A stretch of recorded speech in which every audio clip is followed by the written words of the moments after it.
Bookcase and Coffee presents Buzzing About Romance, a quick shot of romance. Welcome to Buzzing About Romance. On this quick shot of romance, I am joined by podcast contributor Heather, and we are reviewing Stolen Heir by Sophie Lark. This is book 2 in her Brutal Birthright series. Heather, you want to read the synopsis from Goodreads? I do. They murdered my father, so I stole their daughter. She's my captive, my little ballerina who dances only for me. Nessa is sweet and innocent. She doesn't deserve any of this.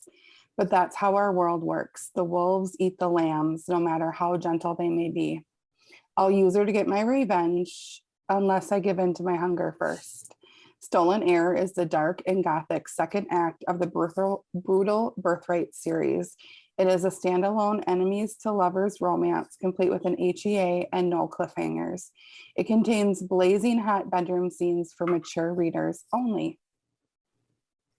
Okay, so this was released August 12th, of 2020. The tropes are enemies to lovers, slow burn, virgin heroine, age gap, forbidden romance, and it's mafia. And the put out percentage is 69%, but there were a couple scenes before this, like between Miko and Nessa, that were really well done and really hot. I would agree. But I think for this one specifically, like we needed to count the full on. And there's content warning, there is on-page violence in this book. Although like I am not usually a huge fan of slow burn, it needed to be this slow. Like it makes sense. And it wasn't, I don't want to say it was missing, but it wouldn't have made sense to do it sooner. And it wasn't lacking, and it was great. No, because they had really great chemistry. There were a lot of little moments that they had, but I think that if they had popped sooner, it would have felt forced and not authentic. Like it would have been like, let's just have them do this now. Like not, It didn't like, but the way it naturally falls like in line. And there's some stuff that happens at the beginning, like especially after like they kiss the first time. Like I think that had they done stuff sooner, like it would have been not as genuine. I would agree. So Miko is, I mean, I know he's sort of like this anti-hero. You're not really supposed to like him, but I love the anti-hero. I love him. He's so, I mean, first of all, the prologue almost, it like gutted me. Like I was crying in the prologue. I was like, oh good, this is foreshadowing, like, isn't it?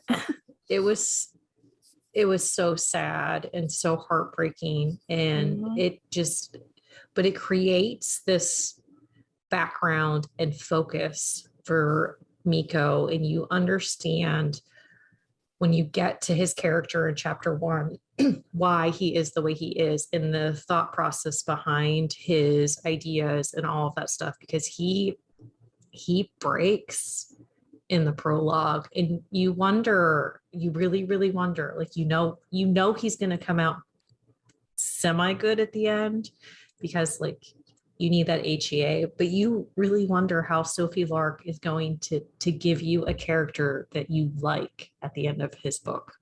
I mean, he was broken. I mean, he was there's no other words. He was totally broken. And then it's the prologue, and then it fast forwards. Yeah. So it's 10 years later. 10 years. Yeah.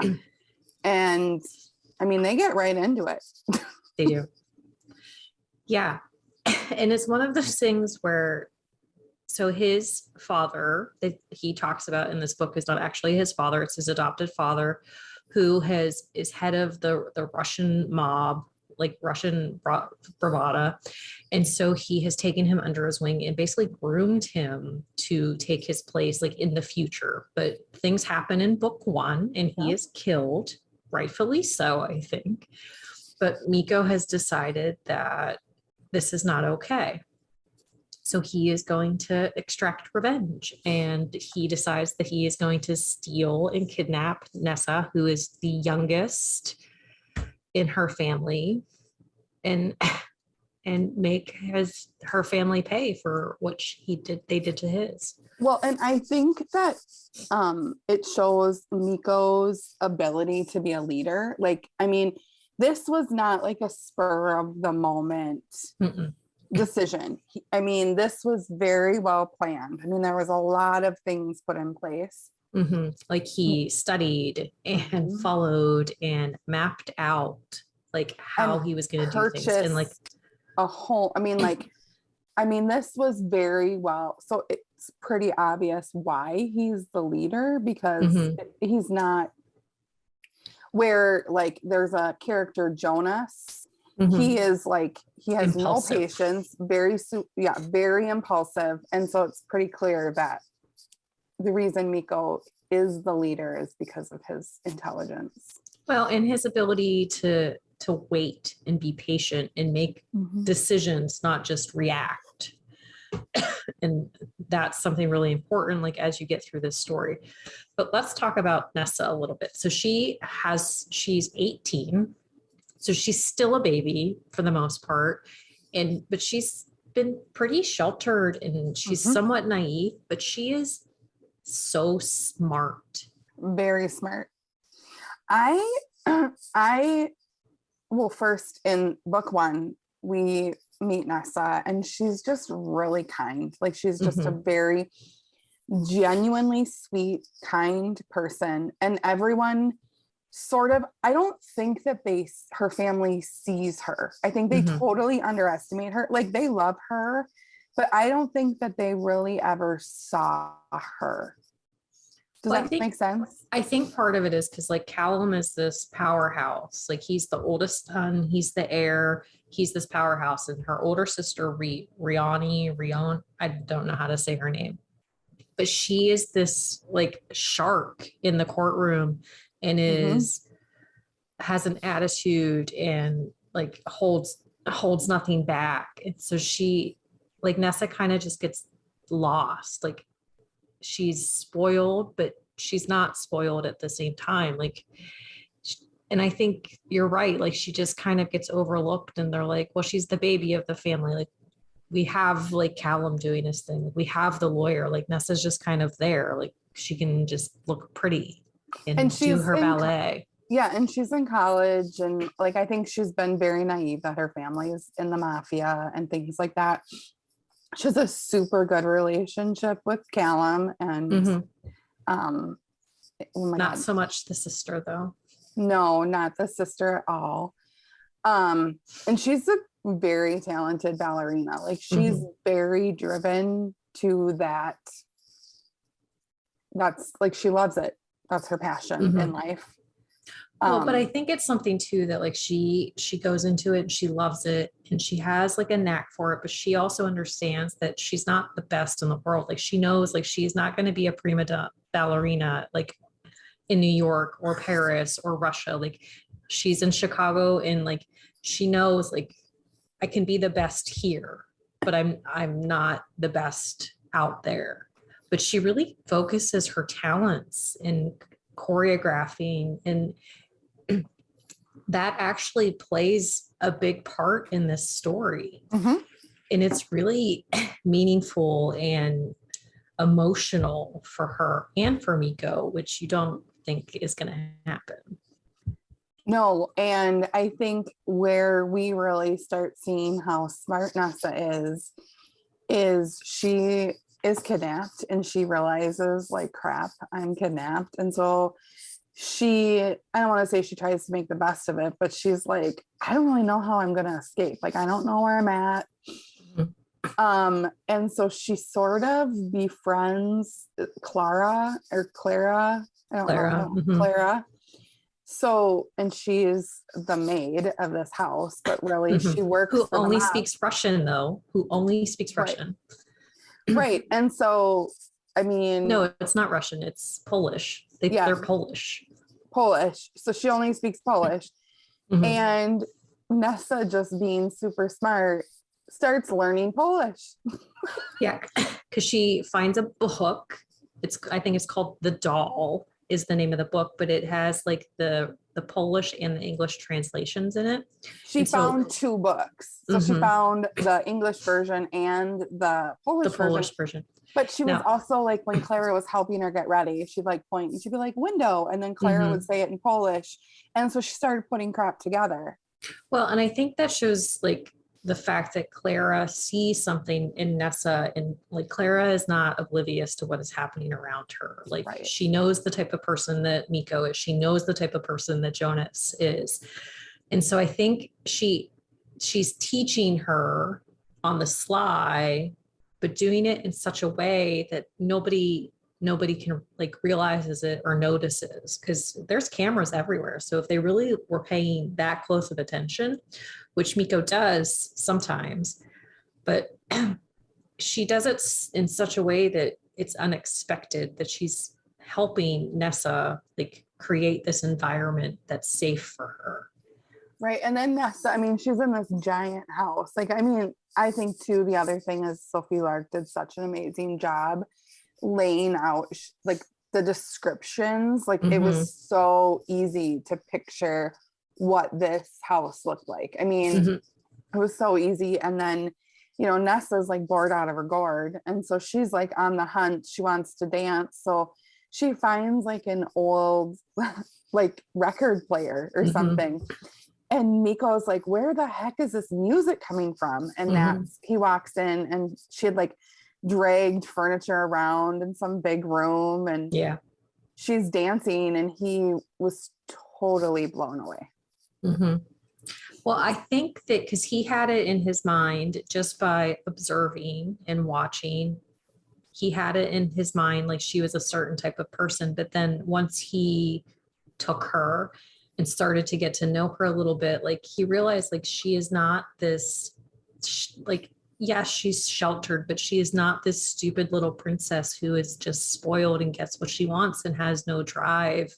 Like he realizes like there's a lot more to her than just the surface as like he expected. Yeah. And so Jonas works with Miko, and he's like his second in command, and he's just dumb. He's like, he's the worst, horrible. Like I just worst. don't like him.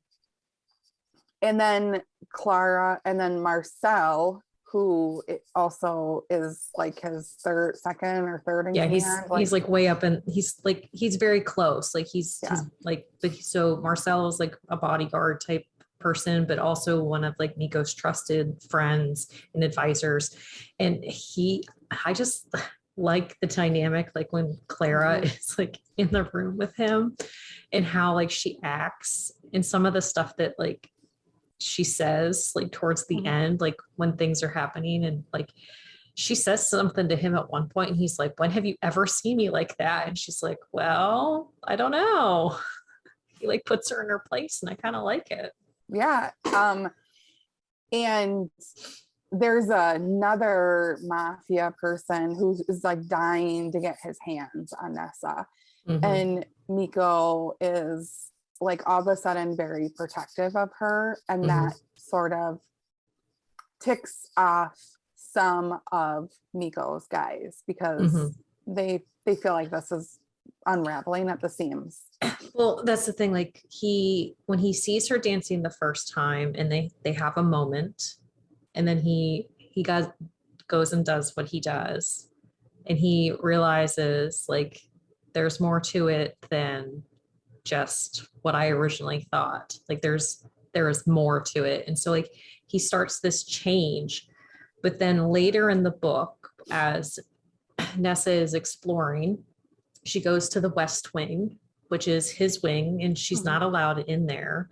And she finds some stuff to discover a little bit of like a snippet to his past that he keeps hidden. But there's things about him that he keeps hidden from everybody. And she sees that. Like she sees him in the things that he hides in plain sight. And it throws him off. Yeah, because he compares it to somebody else, and it like freaks him out. But at the same time, almost like he can't not explore it because there's just like this niggling feeling that he has. Well, and he's so surprised that she can see, like she sees him, like she sees past like this demeanor that he's created and this person he's become because of what happens in the prologue. And it scares him. It really scares him. And so like he kind of shuts down to like with her for a little bit after that.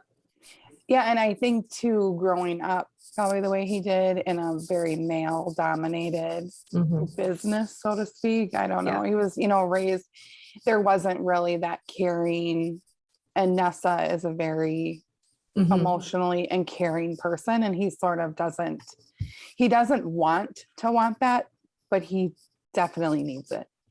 Yeah. There was like one he point, desires it, but he isn't sure how to take it because, I mean, he's raised in this environment where like there's no caring relationships. There's no like women are there for a certain reason. And like that's like his reality and like how he has used them previously. And like even the way things play out, like it's actually interesting to me, some of the things that he talks about like at the beginning of the book about like women and women he's been with. Like I thought it was interesting how that played out. But then with her, it's very different.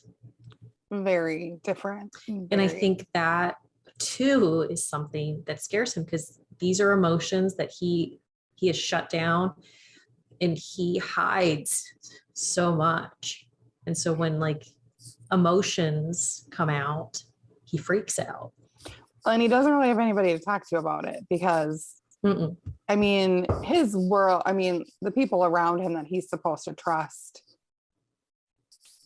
Yeah. I think that as readers, we could tell, like, you shouldn't trust this person. No. There was a point. So Rachel was reading this, her and I were reading it at the same time. And it was like, I'm reading this book. And at one point I like gasped and started crying. And my husband is sleeping next to me and he's like, oh my God, what's wrong? And I'm like, oh, it's just the book. Whatever. It's just my book. So I'm like feverishly texting and it's like midnight, like, and it's a work night. I'm just going to be honest.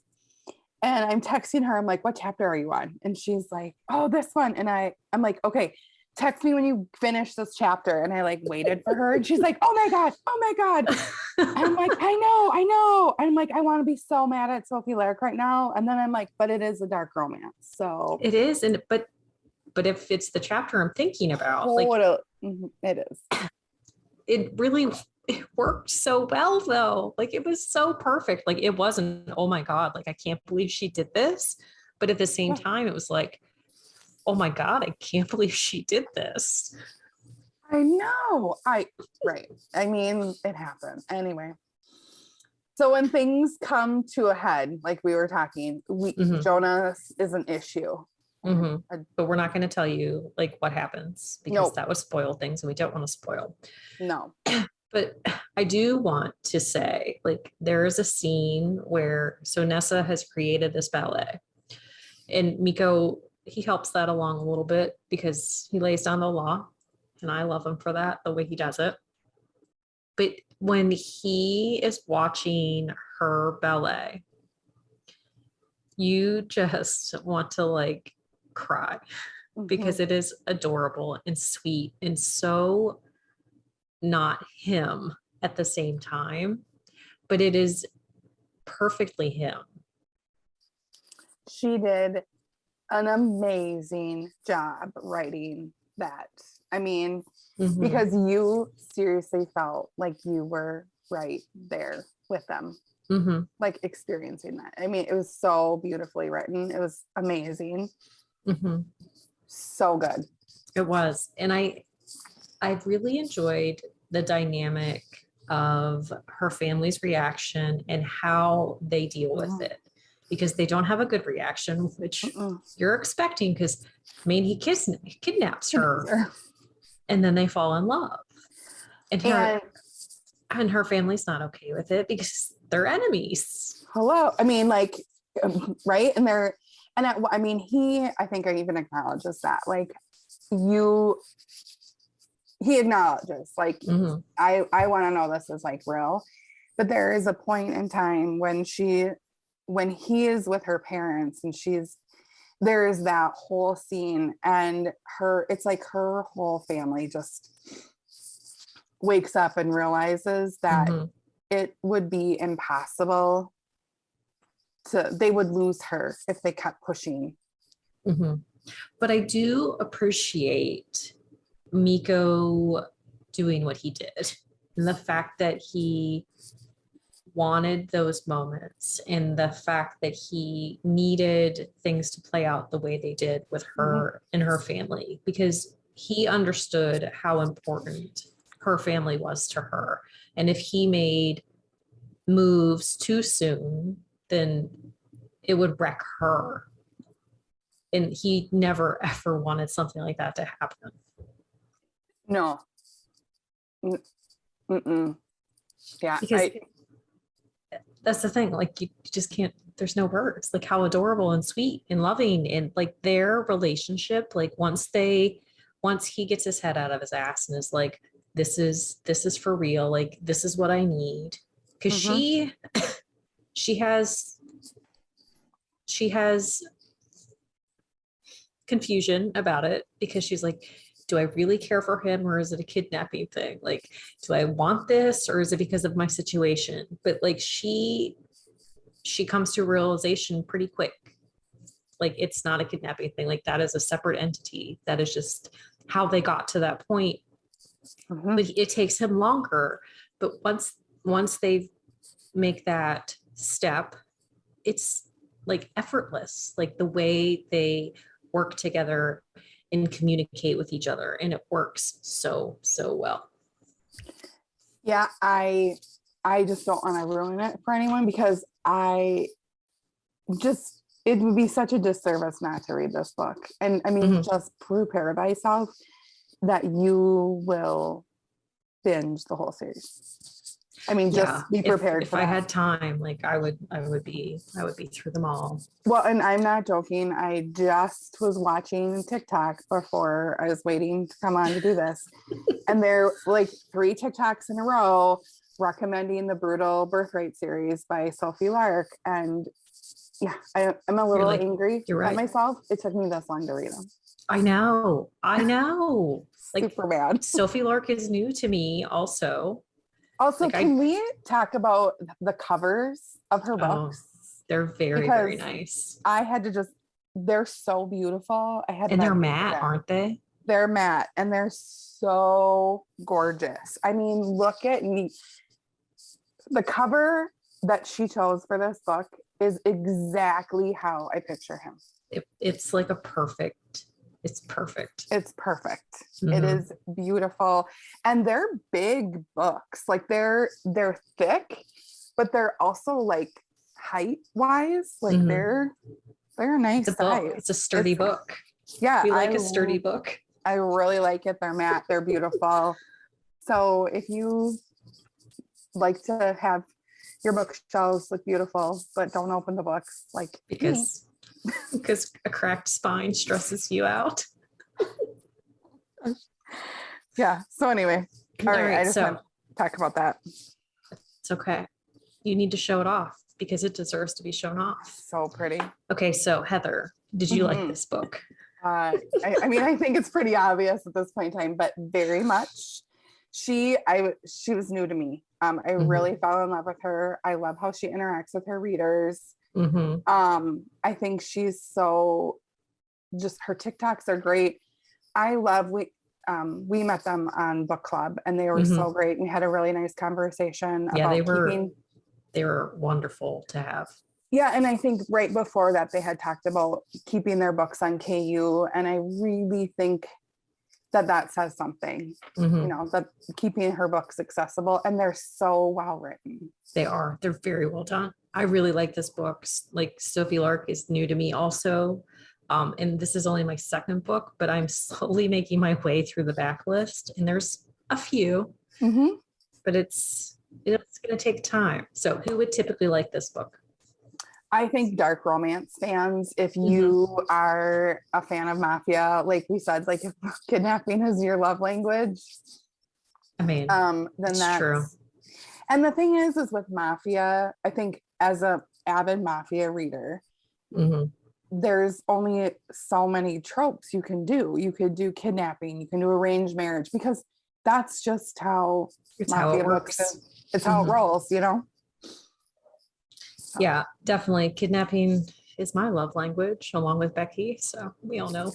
Yeah. Okay. So would you recommend this book? I have, basically, to anyone that will listen. Like, hey, have you read Sophie Lark yet? Yeah, I would definitely absolutely recommend this book. It is well written, well done, well thought out. Like the storyline is very good. Like you get those little snippets into the other characters in the series, but it's not so much that it's overpowering to the book, which I think is great. Well, and I also think she does a very good job of intriguing you enough that you really want to read the rest. But it doesn't, in this book especially, the other characters don't crowd the page. But they're barely in it, which is kind of surprising because the way the book plays out. But I didn't miss them. Miko and Nessa were enough because they were enough. So great. So great. Okay, so do you have a book you think we should review for a quick shot of romance?